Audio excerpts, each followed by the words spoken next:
Welcome to the Deep Dive. Today, we're tackling a really big one, Hans Georg Gadamer and his massive work, Truth and Method. It really is foundational, isn't it? Pretty much the text for philosophical hermeneutics in the 20th century. Changed the game. Absolutely. And it really gets into how we understand understanding itself. So quite fundamental. Exactly. We're diving into how he reimagined things like interpretation, language, even what truth means. Our sources give us a great look at his key ideas and why they still matter. Yeah, and our goal here isn't just, an academic summary. We want to pull out the insights that can actually shift how you think about knowledge, about experience. Right. Make it relevant. So let's jump in. Gadamer's philosophical hermeneutics, it was a break from what came before, right? How was it different? Well, yeah, significantly. If you think about earlier hermeneutics, maybe someone like Dilthey, it was often seen either as a specific skill. Like for reading old texts, legal stuff? Exactly. Or it was treated as a kind of methodology for the human sciences, trying to get objective knowledge, almost like the natural sciences. Okay. Gadamer just took a totally different tack. He shifted it from method to ontology to being. He argued, understanding isn't just something we do. It's fundamental to how we are. Wow. So not a tool, but part of our existence. Precisely. He was really influenced by Heidegger here, that concept of Verstehen, understanding as part of our being in the world. So Gadamer broadened hermeneutics to look at the very conditions that make understanding possible at all. And a really key idea is that understanding isn't always something we actively control. How so? He talked about it as an event, an ereignis, something that sort of happens to us. An event. That sounds a bit passive, doesn't it? Like we just wait for understanding to strike. Well, maybe not entirely passive, but think about those aha moments. When you suddenly get something, it feels like it arrives, right? Yeah, it does feel like that sometimes, like it clicks. Exactly. Gadamer put it beautifully, saying we're drawn into an event of truth and arrive, as it were, too late. It's like the truth of the encounter grabs us. Okay, I can sort of see that. And language is critical here, isn't it? Oh, absolutely central. His famous line, being that can be understood is language.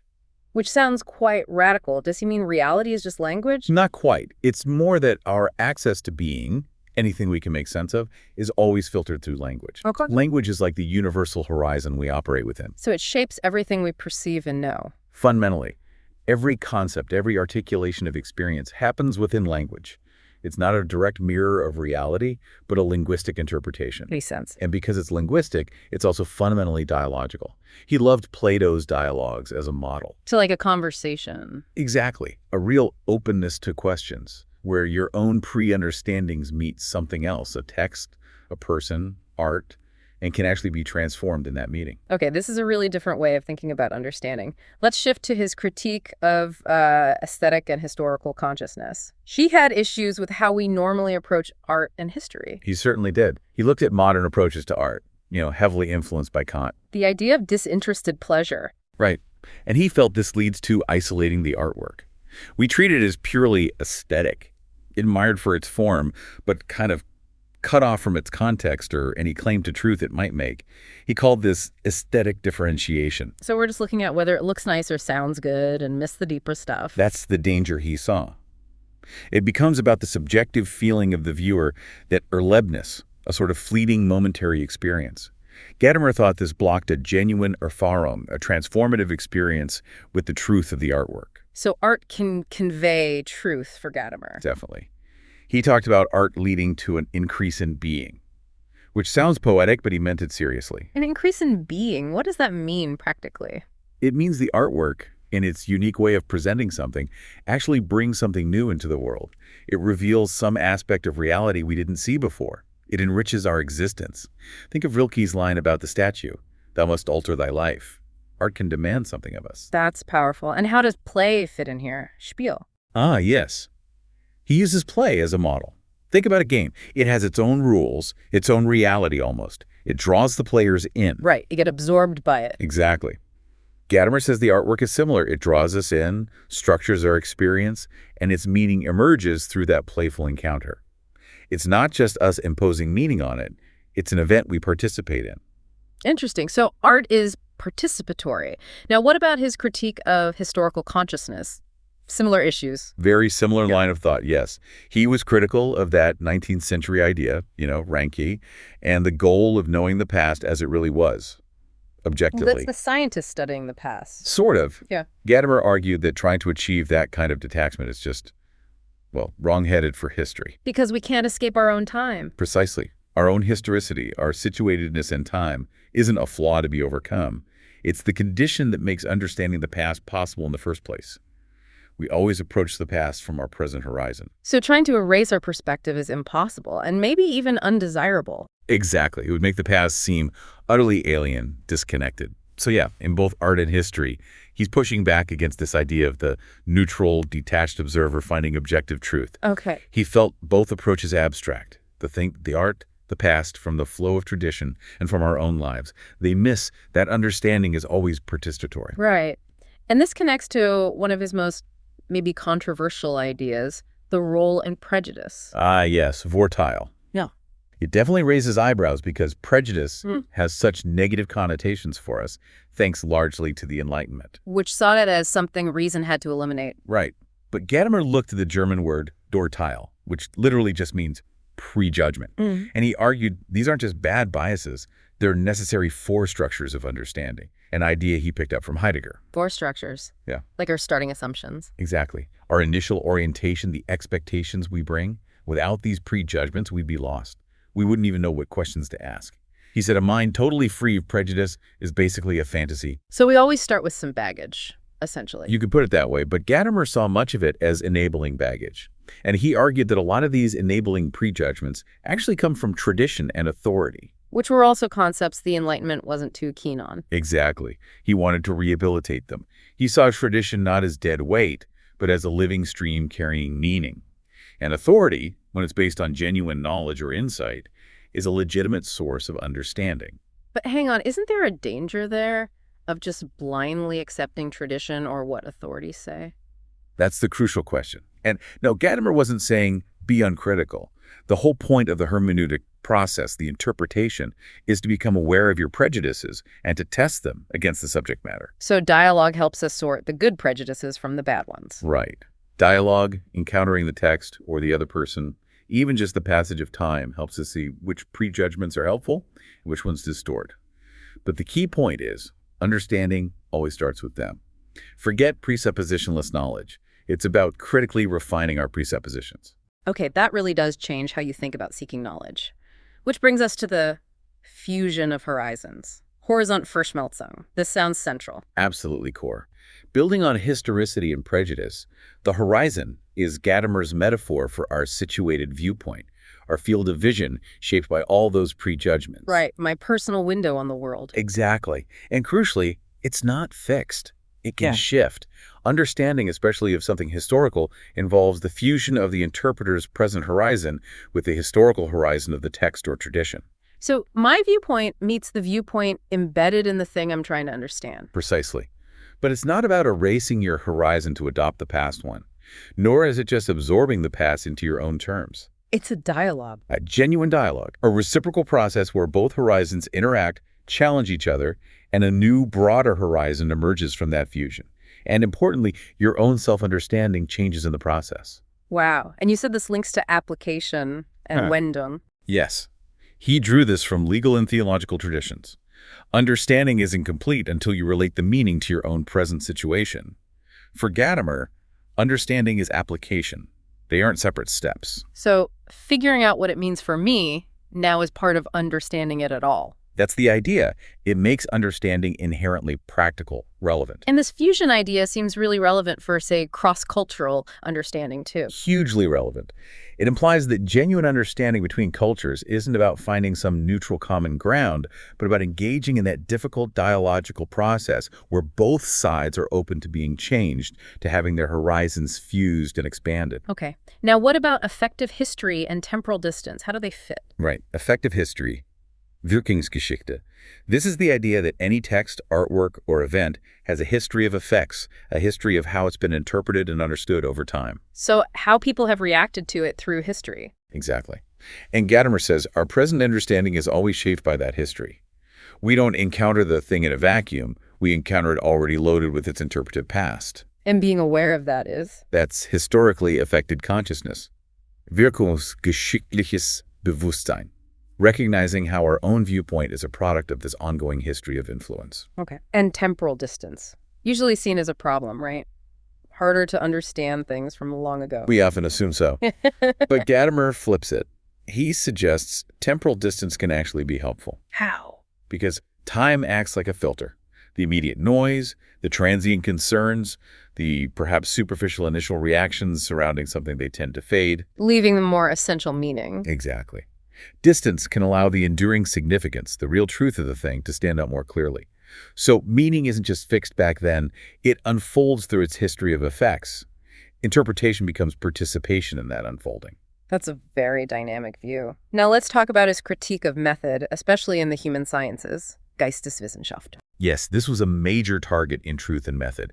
He really went after what he saw as the hubris of scientism, the idea that the scientific method is the only path to truth. He thought it was being over-applied. Definitely. He argued that the natural sciences aim for explanation, for general laws. But the human sciences aim for understanding meaning, the significance of unique things, a historical event, a poem, a person. Different goals requiring different approaches. Precisely. You can't understand the meaning of a poem using the same methods you'd use for a chemical reaction. Truth in the human sciences, for Gadamer, emerges through participation, dialogue, our historical engagement. It transcends methodical control. But he wasn't anti-science, was he? No, not at all. He absolutely respected science in its own sphere. His beef was with scientism, the claim that science holds a monopoly on truth. He was defending the unique way the human sciences arrive at their own kind of valid knowledge about meaning, value, tradition, human self-understanding building. Okay. And this ties into his specific idea of truth itself. You mentioned it wasn't just correspondence. Right. He leaned heavily on Heidegger's idea of truth as aletheia, unconcealment, disclosure. Truth is an event. An event of disclosure, like the understanding event earlier. Exactly. Truth isn't a static quality of a statement matching reality out there. Truth happens in the moment of understanding, when something is revealed to us unconcealed. So it challenges that whole subject-object split, me looking at the world. It does. Understanding, and therefore truth, involves participation. It's something that emerges between us and the world, articulated through language and dialogue. It's an airness. And art is a good example again. A prime example for Gadamer. A powerful artwork confronts us, discloses something, potentially challenges our view of things.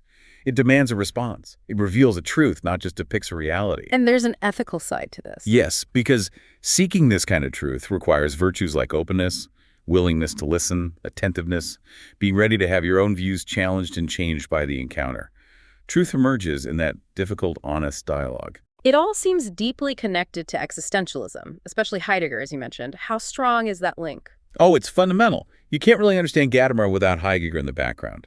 Concepts like being in the world, historicity, finitude, those four structures of understanding, they're all shared ground. But Gadamer developed them differently. He did. While Heidegger could sometimes seem focused on the individual's confrontation with their own finitude, Gadamer really emphasized the intersubjective, the communal, the dialogical. So understanding happens between people. Yes, mediated by language and tradition. It's about the fusion of horizons, the I-thou relationship. Some felt Heidegger's focus on das Man, the day self, was more critical of the social dimension, whereas Gadamer really centered the social and historical.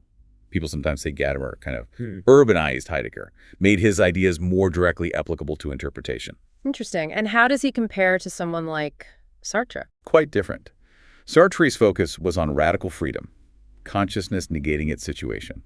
Gadamer stressed our belongingness. We're always already situated within language, history, tradition.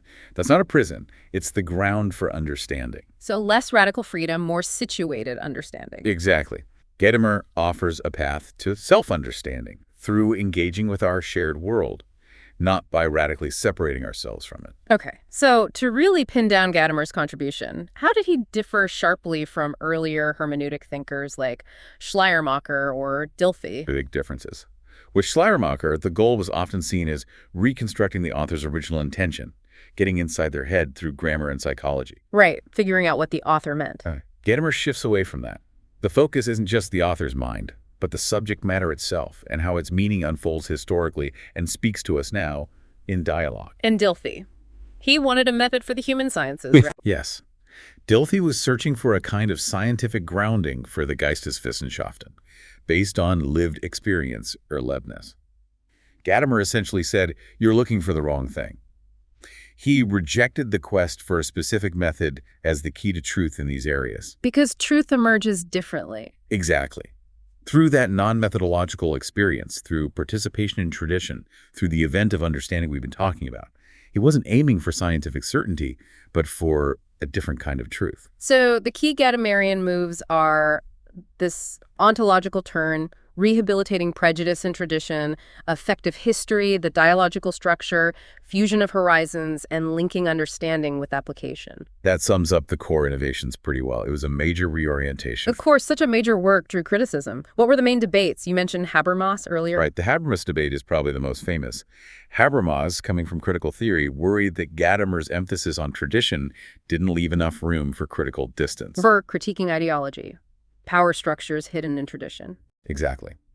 Habermas felt we needed a standpoint outside tradition, grounded in reason or ideal communication, to identify and critique distortions caused by power and ideology.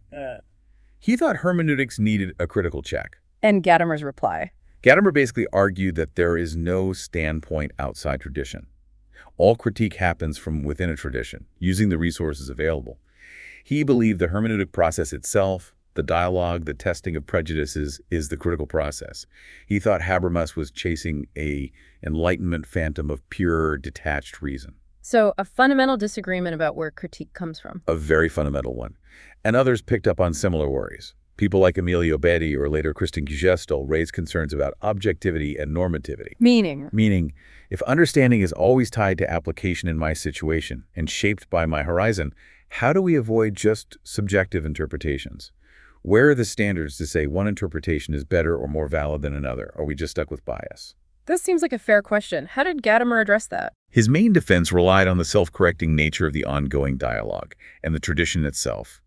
He put a lot of faith in the process over time to weed out bad interpretations and refine understanding. But the debate persists. Oh, yes. There's still an ongoing tension. How do we balance acknowledging our historical situatedness with the need for critical judgment and avoiding harmful biases? Does the dialogue always self-correct effectively, or do we sometimes need external criteria? It's a live issue. Well, this has been incredibly illuminating. It's so clear why truth and method remain such a vital text across so many disciplines. It forces a deep rethink of basics we often take for granted. Absolutely. Its relevance for thinking about meaning, history, language, art, truth, it's undeniable. It's a powerful challenge to scientism and a profound defense of the human sciences and the experiences they explore. And that focus on dialogue, tradition, that sort of in-between space where understanding emerges feels incredibly timely today, doesn't it? It really does. In a world struggling with different perspectives, his ideas offer tools, maybe not easy answers, but tools for navigating interpretation and aiming for genuine understanding. So maybe a final thought for our listeners to take away. Think about your own prejudices, in Gadamer's sense. Your background, your assumptions, how do they shape what you see and understand? And perhaps consider what might happen if you truly engaged in dialogue with a viewpoint very different from your own. Could that lead to a fusion of horizons, a richer, maybe even transformed understanding? Something to chew on. Gadamer certainly gives us a lot to think about. Thanks for joining us on this deep dive.